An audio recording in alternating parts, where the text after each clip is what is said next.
Kalalah Malak Yahweh, Wa Yahushai Bahashem, Rahak Wadash, and double honors to the elders of D.U.M.B.S, blessings unto those men, and blessings and salutations to the Akim out there in truth, pushing his word in all sincerity and in honesty.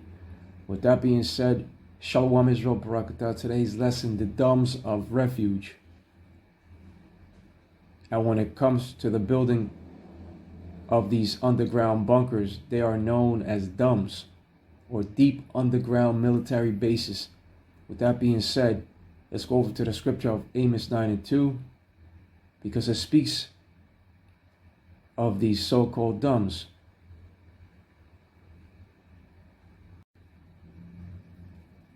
Here we have that scripture of Amos 9:2. Though they dig into hell, meaning underground, then shall my hand take them. Though they climb up to heaven, thence will I bring them down.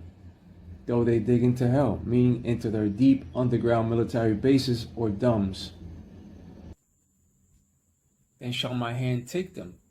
And once the smoke clears, then shall the Lord Yahweh, Wa Yahushai, utilize his chosen elect men in power to take them captives. That's pursuant to Psalms 149, verse 8 and 9. The true nation of Israel, which consists of so-called Negroes, Latinos, and Native American Indians, served under their enemies in the one of all things. And in the perfect balance of the Lord, Yahweh Bahashem, Yahushai, those enemies shall serve the true nation of Israel as servants and as handmaids. So the tables shall be turned in the Lord's perfect balance. The Lord is about a perfect balance, according to the scripture of Proverbs 11:1. And when it goes on to say, though they climb up to heaven, thence will I bring them down, meaning that they shall even be brought down from among their space station. They do have an international space station.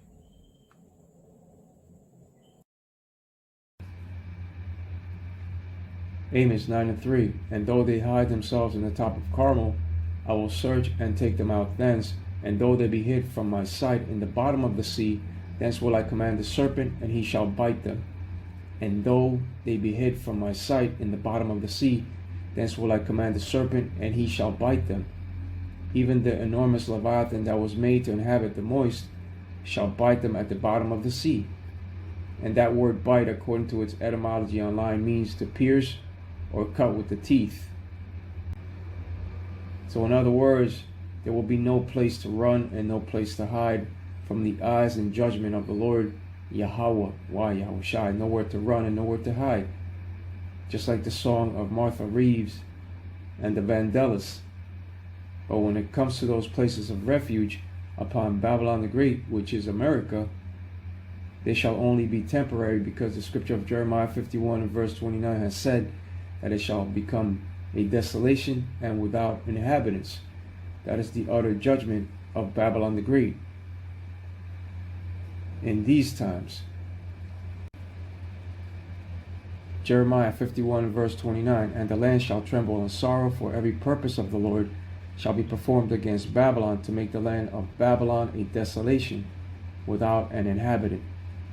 And this Babylon is not referring to ancient Iraq, but speaks of modern day Babylon the Great, which is America.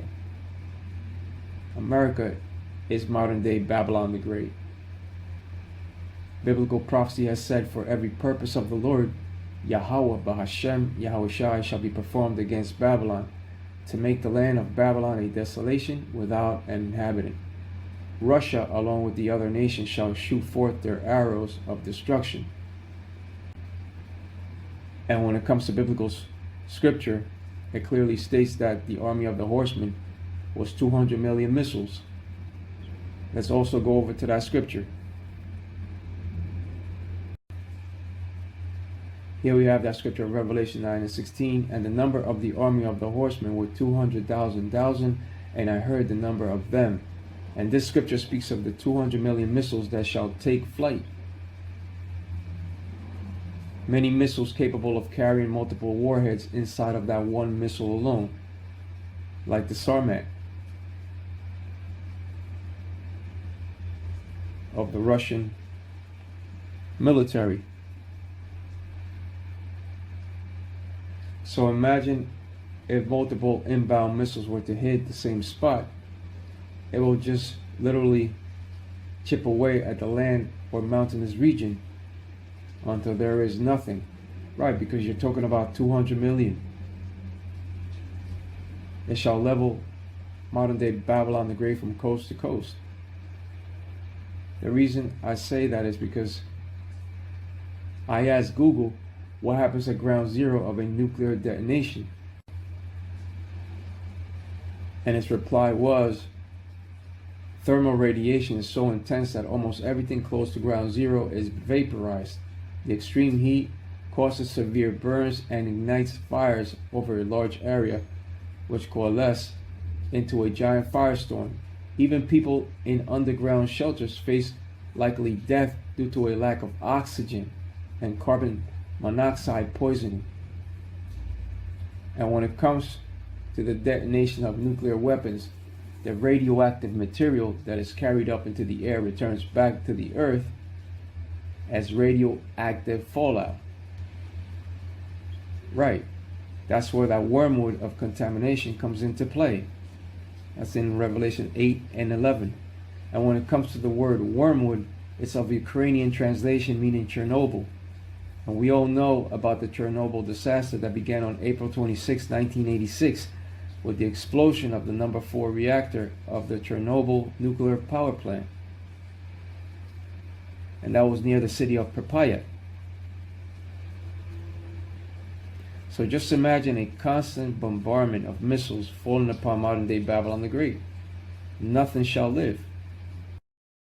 That's why the scripture of Jeremiah 51:29 has said that the land of Babylon shall tremble in sorrow and shall become desolate without inhabitants. This is the will of the Lord. This is the purpose of the Lord, Yahweh Bahashem Yahushai, to remove her from power. And it says it in Jeremiah 51:29. Modern day Babylon shall burn for a long time, but after the smoke clears, it shall become a den for wild birds, according to the scripture of Isaiah 34 and 11, and other scriptures. And this is one of the reasons why the elites of society are going to hide in the bunkers of the other nations, of the other lands outside of America.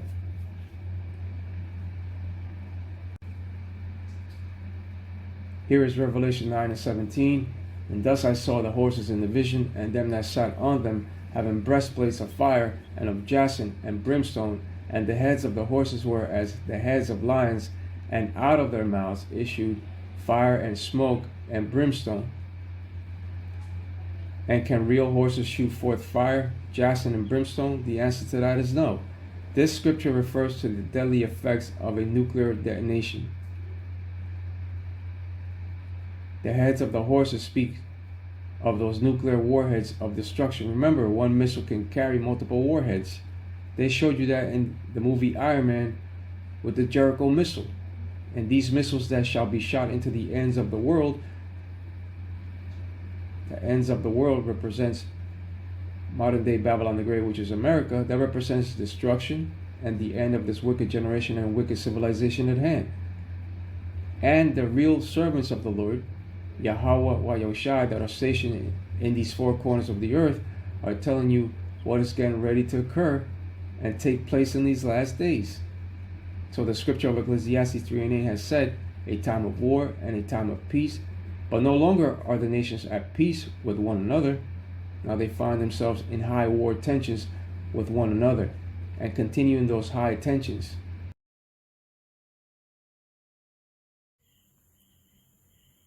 Revelation 9 and 18, by these three was the third part of men killed by the fire and by the smoke and by the brimstone, which issued out of their mouths. So that's clearly speaking about nuclear missiles. Remember that those missiles, especially the Sarmat, that Satan II Sarmat, is capable of carrying multiple warheads inside of that one missile alone. So fire shall issue out of their mouths, you see? Here we have that scripture of Zechariah 14 and 12.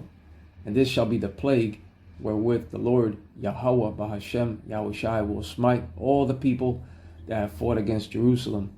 Their flesh shall consume away while they stand upon their feet, and their eyes shall consume away in their holes, and their tongue shall consume away in their mouth. The last plague are the arrows, aka those nukes of mass destruction that will consume everything in their destructive paths. Their flesh shall consume away while they stand upon their feet, and their eyes shall consume away in their holes, and their tongue shall consume away in their mouth. And that is due to the destroying wind sweeping them away. The same scenario as when Sarah Connor held the fence in her dream and was suddenly swept away by the heat of the destroying wind. Babylon the Great shall become a big lake of fire when it's all said and done.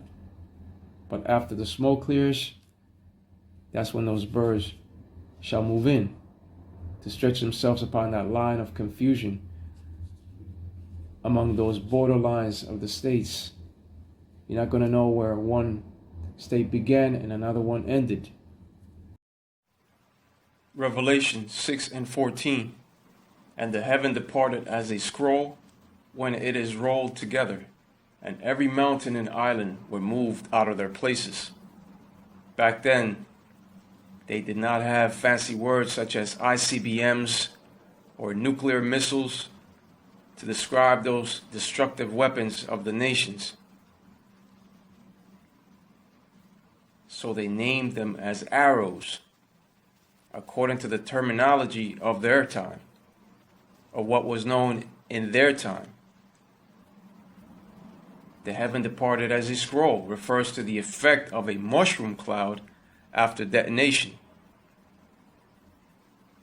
And this is the vivid vision that the Apostle John saw upon the island of Patmos, and what Isaiah saw as well.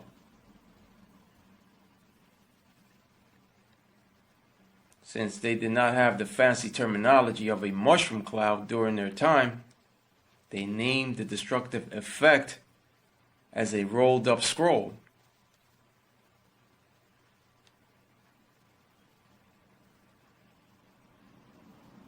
And the heaven departed as a scroll when it is rolled together, and every mountain and island were moved out of their places.